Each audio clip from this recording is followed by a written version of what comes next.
신들의 아들.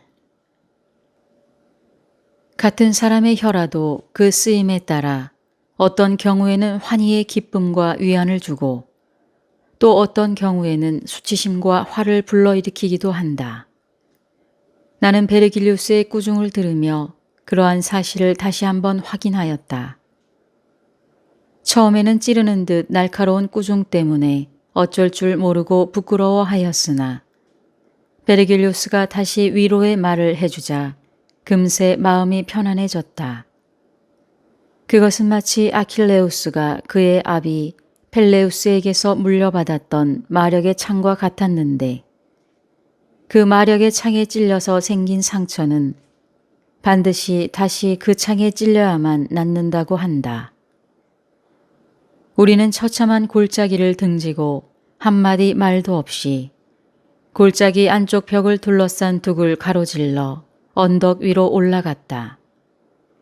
주위는 밤보다 밝았으나 낮보다는 어두워 멀리까지는 보이지 않았다. 그때 천둥 소리보다 더 큰 뿔나팔 소리가 갑자기 울려 퍼졌다. 나는 무의식적으로 소리나는 곳을 향해 고개를 돌려 시선을 집중시켰다.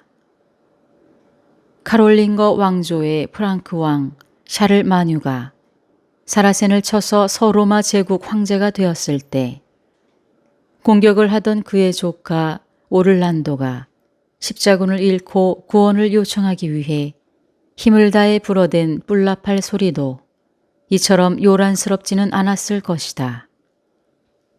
좀 더 자세히 보기 위해 눈을 부릅뜨고 둘러보니 그곳에는 높은 탑 같은 것이 여러 개 보였다. 스승님, 저기 멀리 보이는 것이 무엇입니까? 미루나무 같기도 하고 첨탑 같기도 한 것이 하늘을 향해 치솟아 있으니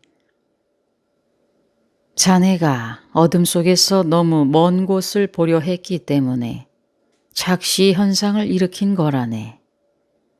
사람의 감각이란 멀리서는 믿을 것이 못 되는 법이지. 가까이 다가가 보면 무엇인지 자연히 알게 될 테니 어서 가보세. 베르길리우스가 다정하게 내 손을 잡으며 말했다. 앞으로 더 나가기 전에 자네가 실물을 보고 놀라지 않도록 미리 말해주겠네. 저것들은 미로나무나 첨탑이 아니라 바로 거인들이라네. 그들은 자신의 힘을 과시하고 하느님께 반역을 꾀했던 무리들인데 그 죄값으로 배꼽 아래쪽이 구덩이 속에 묻히게 되었지. 그렇게 선체로 벼랑 안쪽 둘레를 에워싸고 이 지옥의 마지막 관문을 지키는 것이 바로 그들의 임무라네. 안개가 거칠 때 가려져 있는 무언가의 그림자가 서서히 그 본 모습을 드러내듯 나는 짙은 어둠 속에서 대기를 뚫고 다가감에 따라 두려움이 자꾸만 커지는 것을 느꼈다. 마치 몬테레지온 성이 성벽 위에 많은 탑을 거느리고 솟아있듯이 구덩이를 둘러싼 언덕 위에는 무서운 거인들이 상반신을 드러낸 채 탑처럼 우뚝우뚝 솟아있었다. 그들은 비록 무서운 표정을 짓고 있었지만 얼굴에는 두려움의 기색이 역력했다. 조금 전 들렸던 뿔나팔 소리는 제우스가 하늘에서 내는 천둥 소리였고 그 소리는 거인들을 위협하는 것이었다. 거인들 중에 한 명의 얼굴과 어깨, 가슴, 배 부분이 차츰 보이기 시작하였는데 겨드랑이 안쪽으로는 긴 팔이 늘어져 있었다. 자연이 짐승 같은 이 거인들을 받아들이지 않고 제우스의 아들이며 전쟁의 신인 아레스로부터 그들을 빼앗아 멸종시킨 것은 정말 잘한 일이 아닐 수 없다.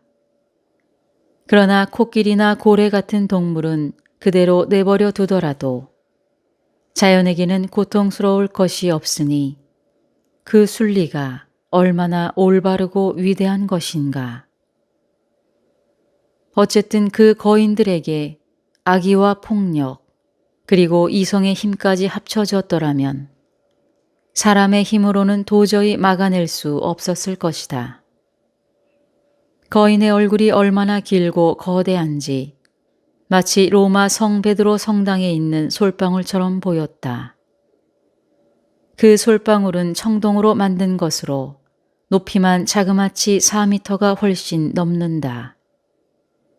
거인의 다른 골격도 얼굴에 비례하여 엄청나게 컸다. 벼랑은 거인의 하반신을 가리는 앞치마 같았으나 그만큼 상반신을 돋보이게 하였다. 이 거인의 머리카락을 손으로 잡으려면 네덜란드 북쪽에 있는 프리지아의 유난히 키 큰 거인들 셋이 목마를 타고 선다 해도 모자랄 것이다. 어림짐작으로 볼 때 배꼽에서 어깨까지 자그마치 80미터는 될 것이다. 라펠마이 아메크 자비 알미. 그 거인은 갑자기 입을 열어 주문을 외우기 시작했는데 그 목소리는 거인에게 딱 어울린 만큼 괴상하고 우렁찼다. 거인의 주문을 들은 베르길리우스는 한 발 앞으로 나서서 호통을 쳤다. 이 어리석은 영혼아, 화가 치밀어 날뛰려거든 차라리 뿔나팔이나 불면서 하늘 풀도록 해라. 내 목을 더듬어 봐라. 그러면 뿔나팔을 묶은 가죽끈이 잡힐 것이다. 불쌍한 영혼아, 내 커다란 가슴에 뿔나팔이 대롱처럼 달려있구나. 한동안 훈계를 하던 베르길리우스가 이번에는 나를 바라보고 말하였다. 우리 앞에 있는 저자는 니무롯이라고 하는데 바빌로니아의 신으로 아시리아 최초의 왕이었던 자라네. 처음에 인류는 하나의 언어를 사용했지만 점차로 교만해져 하느님의 능력을 믿지 않고 인간의 힘을 과시하려 들었지. 그러던 중 니무롯이 나서서 인간들을 선동하여 하늘까지 닿을 높은 바벨탑을 건설하자고 제안을 했다네. 이를 괘씸하게 여긴 하느님께서 그들의 언어를 여러 갈래로 갈라놓아 서로 의사가 통하지 않도록 벌을 내리셨지. 그 이후 지금까지 각 나라, 각 인종은 서로 다른 언어를 사용하게 된 거라네. 니무롯과 얘기를 나눌 수는 없을까요? 나는 거인들 시대의 이야기를 그의 입을 통해 직접 들어보고 싶어서 조심스레 베르길리우스에게 청하였다. 소용없는 일이네. 그는 우리와 다른 언어를 사용하고 있기 때문에 알아듣지 못할 뿐더러 우리말 또한 할 수 없다네. 나는 아쉬움이 남았지만 달리 어찌해 볼 도리가 없었기에 가던 길을 다시 걷기 시작하였다. 그곳에서 멀지 않은 곳에 이르러 우리는 조금 전 보았던 니무롯보다 더 크고 사나워 보이는 거인을 만났다. 그를 누르고 포박한 자가 누구일까? 그는 왼팔을 앞으로 오른팔은 뒤로 해서 사슬에 묶여 있었다. 그를 묶은 사슬은 다시 목에서부터 배꼽 부분까지 여러 겹으로 칭칭 감겨 있었다. 눈으로 확인할 수 있는 것만 해도 대여섯 겹의 사슬이 휘감긴 듯했다. 스승님, 이 거인은 무슨 죄를 지었기에 땅에 못 박히는 것만으로 부족하여 쇠사슬에까지 묶여 있는 것입니까? 이 오만한 자는 에피알테스라고 하는데 제우스에게 자신의 힘을 과시하려고 했기 때문에 저렇게 고통을 당하고 있는 거라네. 한때는 신들의 동산에 쳐들어가 과감히 전쟁을 일으킨 적도 있었지만 지난날 위력을 발휘했던 팔도 이제는 움직일 수조차 없도록 쇠사슬에 묶여버렸으니 나는 에피알테스가 두 눈을 감고 얌전히 있는 것이 이상하게 생각되어 베르길리우스에게 물었다. 스승님, 앞서 보았던 니무롯은 괴상한 소리를 지르고 주문을 외우면서 우리를 위협했는데 에피알테스는 두 눈을 감은 채 명상에 잠긴 듯 얌전하니 어찌 된 일입니까? 그는 눈을 감고 명상을 하는 것이 아니라 화살에 맞아 두 눈을 잃은 거라네. 올림푸스의 신들을 상대로 전쟁을 할 때 아폴론의 화살에 맞아 왼쪽 눈을 잃고 헤라클레스의 화살에 오른쪽 눈마저 잃었지. 앞을 볼 수 없는 자들은 유독 두려움이 많고 그들은 소리를 통해 사물의 움직임을 알아내야 하기 때문에 스스로 조용할 수밖에 없다네. 눈을 감고서는 10발자국도 마음대로 내딛지 못하고 불안을 느끼게 마련이다. 그런데 어둠의 지옥 한가운데에서 몸이 묶인 채 홀로 못 박혀 있으니 그 두려움이 오죽하겠는가. 스승님, 만약 가능하다면 어마어마하게 거대하고 팔이 100개나 달린 브리아레오스를 보고 싶습니다. 그를 만나기는 어려울 걸세. 그러나 이 근처에서 곧 안타이오스를 볼 수 있을 게야. 안타이오스라면 바다의 신 포세이돈과 대지의 신 가이아의 아들이 아닙니까?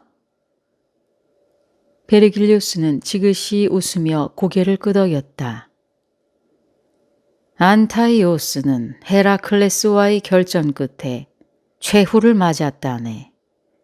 그 싸움에서 안타이오스가 땅에 내동댕이 쳐질수록 더욱 강해지는 것을 보고 헤라클레스는 당황했지. 하지만 땅에 그의 몸이 닿을 때마다 어머니인 대지의 신으로부터 힘을 얻기 때문이라는 사실을 알고 헤라클레스는 안타이오스를 하늘로 치켜들어 목 졸라 죽였다네. 그자 역시 땅에 못 박혀 있습니까?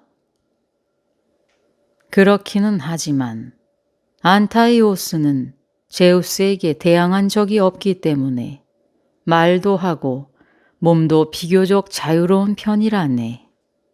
모든 악의 원천인 골짜기로 그가 우리를 보내줄 걸세. 나는 내가 보고자 원했던 브리아레오스의 행방이 궁금하여 묻지 않을 수 없었다. 스승님, 브리아레오스는 이곳에 없는 겁니까? 아니, 분명 이곳에 있긴 하네. 하지만 훨씬 더 멀리 떨어졌고 온몸이 칭칭 묶여 있어서 생김은 이자와 비슷하지만 모습이 훨씬 더 흉악하지. 이때 에피알테스가 벼랑간 성이 나서 신음하며 몸부림쳤다. 제 아무리 심한 지진이 일어난다 해도 이렇게 온 지옥 전체가 흔들리지는 않으리라. 나는 전에 없던 죽음의 공포에 휩싸여 몸을 부들부들 떨었는데 만일 강철 사슬이 거인을 묶고 있지 않았다면 나는 겁에 질린 나머지 그 자리에서 굳어버리고 말았을 것이다. 우리는 황급히 그 자리를 떠나 안타이오스가 있는 곳에 다다랐다. 그는 구덩이에서 몸을 거의 다 드러내고 있었다. 베르길리우스가 안타이오스 앞에 나서서 한 팔을 높이 치켜들고 말하였다. 사람들은 아직도 내 동료 거인들이 신에게 도전하여 일으킨 싸움에 내가 가담하였더라면 반드시 승리를 거두었을 거라고 말하고 있다. 안타이오스여, 추위 때문에 얼음으로 뒤덮인 코스코 키토스의 땅 밑으로 우리를 내려보내다오. 길을 잘못 들어 대지에 묶인 티티오스나 100개의 머리를 가진 티폰에게 가는 일이 없도록 내가 길을 안내해다오.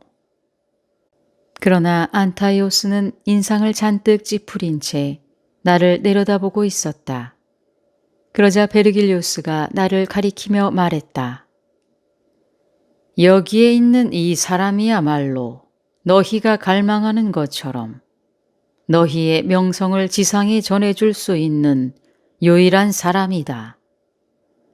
이 사람은 아직 살아있는 자로서 앞으로 긴 여생을 남겨두고 있으니 살아있는 한 너를 유명하게 만들어줄 수 있을 것이다.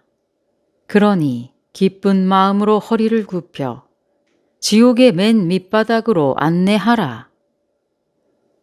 베르길리우스의 말을 귀담아 듣고 있던 거인 안타이오스는 허리를 굽히고 손을 내밀었다.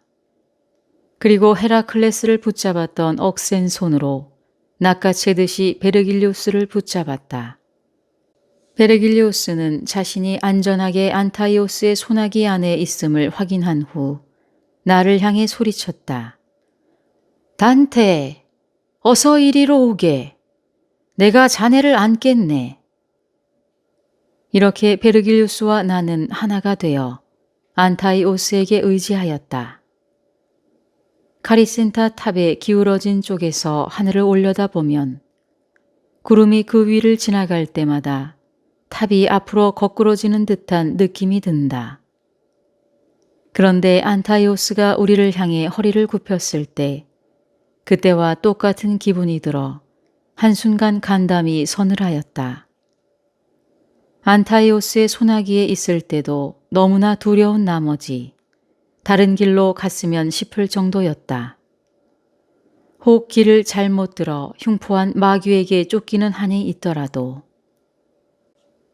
하지만 안타이오스는 우리를 골짜기 밑에까지 안전하게 내려주고는 꿈을 대지 않고 곧 배의 돛대처럼 똑바로 일어섰다. 우리가 도착한 곳은 지옥의 대마왕 루치펠로와 배반자 유다를 삼켜버린 제9옥의 골짜기였다.